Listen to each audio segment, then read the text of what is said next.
नमस्कार दोस्तों, स्वागत है आपका आपके अपने चैनल शिक्षा नीति पे।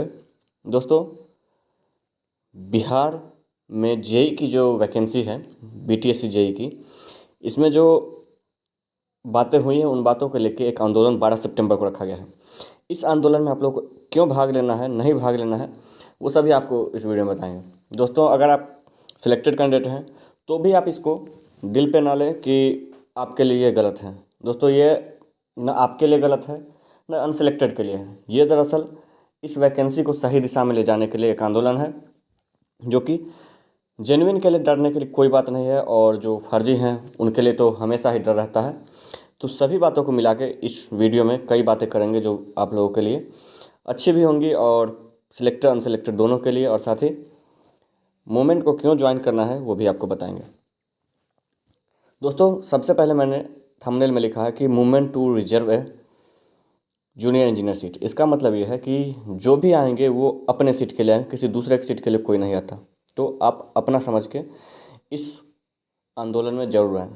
दूसरी बात, यहाँ बात यह है कि कई बातें आ रही हैं, जिसमें पहली बात यह है कि खुद बीटीएससी भी मान रही है कि इस बहाली में कुछ गलतियाँ हुई हैं, और वो यहाँ तक कि 40-60 वाली गलती को भी मान रही है। लेकिन उनका कहना यह है कि अगर एक ह्यूज अमाउंट, एक बड़े अमाउंट में अगर लड़कों को निकाल दिया जाता है तो कहीं ना कहीं बोर्ड की विश्वसनीयता पर सवाल उठेगा, और इसलिए वो लोग फिलहाल इसको 40-60 वाला मैटर को वो ज़्यादा उछालना नहीं चाहते हैं।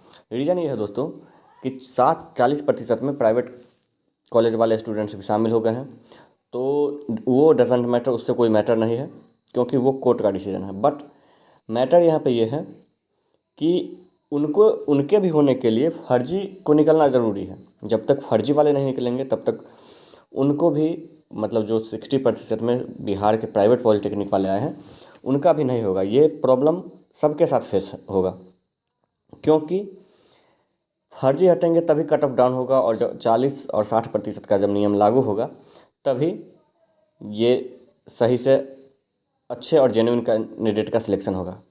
कई लोग आप लोगों को ये भी बोलेंगे कि नंबर रहता तो सबका सिलेक्शन ऐसे खुद हो जाता, नंबर नहीं था तो इसलिए नहीं हुआ। तो दूसरी बात यह है दोस्तों कि अगर नंबर वाली बात है तो नंबर यहाँ पे मैं समझता हूँ कि मैटर नहीं करता है। सिलेक्शन प्रोसेस सही है, उसके बाद अगर नंबर कम पड़े और नहीं सिलेक्शन हो तो आपको उतना दुख नहीं होगा, लेकिन सिलेक्शन प्रोसेस जब गलत होगा तो आपको ज़रूर दुख होगा। दोस्तों, इस मूवमेंट में ऐसा भी बताया गया है कि अर्धनग्न प्रदर्शन किया जाएगा। तो ये एक दबाव बनाने के लिए अच्छी रणनीति मैं समझ सकता हूँ।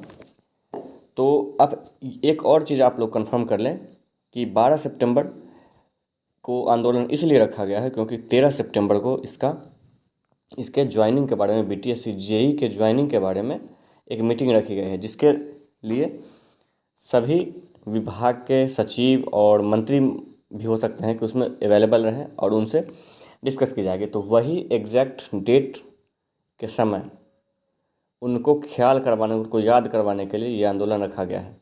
साथ ही आपको बता दें कि फर्जीवाड़ा एक अलग लेवल पे हुआ है।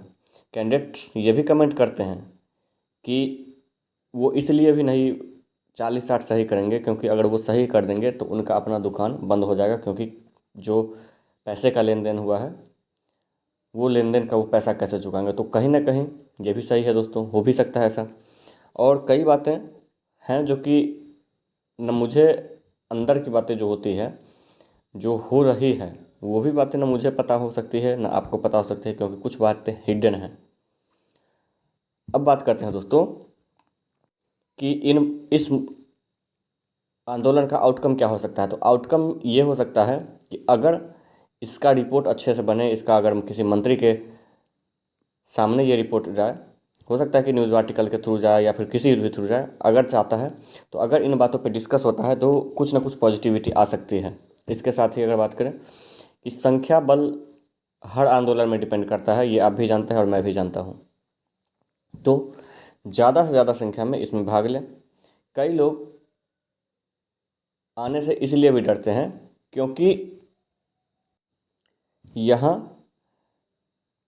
मैटर आ जाता है कि अगर कोई घर से जाता है तो मिनिमम पटना जाने का 400 से 500 किराया लगता है। तो हाँ दोस्तों, ये भी सही है। और अभी बेरोज़गारी में, अभी अनएम्प्लॉयमेंट के कारण अगर आपके पास 400-500 का अमाउंट बहुत बड़ा होता है, बट एक वो होता है कि जब तक रिजल्ट नहीं आता तब तक, उस दिन तक आपको एक खुद से इसकी उम्मीद छोड़ देनी नाकामी होगी और नाकाफ़ी होगी।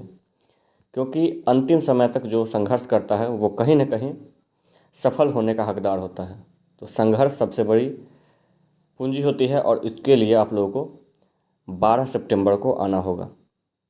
इन सभी बातों की अगर बात करें तो कहीं ना कहीं ये सभी मैटर एक दूसरे से रिलेट करते हैं। और सबसे बड़ा, जो लोग ये कहना कि फर्जीवाड़ा नहीं हुआ है, वो लोग खुद अपने आसपास झांक के देखें कि कितना फर्जीवाड़ा हुआ है।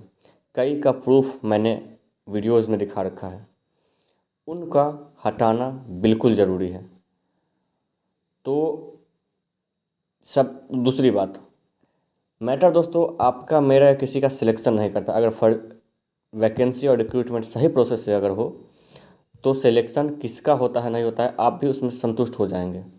और दूसरी बात दोस्तों, एक बात हमेशा याद रखिएगा कि भले ही नई सरकार है, महागठबंधन की जिसको हम बोलते हैं, वो सरकार है, लेकिन उनसे भी आप एक बात का उम्मीद कभी मत रखना कि इस वैकेंसी के बाद वो नई वैकेंसी निकालेंगे। वो भी नई सरकार भी वही है जो पुरानी सरकार थी, और नई वैकेंसी आने में आपको बहुत लंबा टाइम देना पड़ेगा।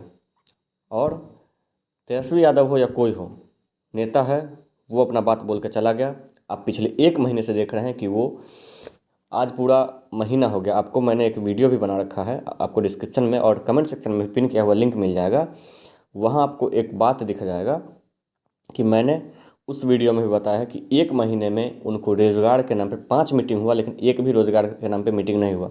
तो आप समझ सकते हैं कि कितनी सीरियस है ये सरकार। तो सरकार की बातों पे बिल्कुल भरोसा ना करें कि वो रोज़गार देने वाली है, वो रोज़गार छीनने वाली है।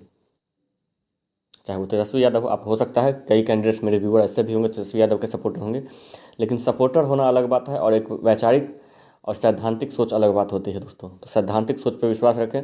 और ख़ुद भी आप जानते हैं कि जो एक फर्स्ट कैबिनेट में रोज़गार देने की बात कर रहा था, वो आदमी 5 कैबिनेट मीटिंग के बाद भी एक भी रोज़गार देने या एक भी नोटिफिकेशन निकालने में सफलता नहीं प्राप्त किया है। जो शिक्षक बहाली का सब कुछ हो चुका था, वहाँ भी कोई नोटिफिकेशन नहीं, और उसमें भी चेंजेस लाने के कारण अभी 3-4 महीने उसका भी रिक्रूटमेंट टाल दिया गया है। तो अभी रिक्रूटमेंट नहीं आने वाली है। दबाव बनाने से अगर इसमें कुछ नियम चेंजेस होते हैं, चेंजेस नहीं, जो पहले फॉलो हुए थे उसको अगर सही कर दिए जाते हैं, तो कहीं ना कहीं अधिकतम लड़कों का सिलेक्शन हो सकता है। बाकी ज़्यादा नहीं कहूँगा दोस्तों, आप लोग यही कहूँगा कि आप लोग अपनी सीट रिजर्व करने के लिए, एक सीट के लिए आंदोलन में जरूर आए। मिलते हैं, धन्यवाद। पिघला दे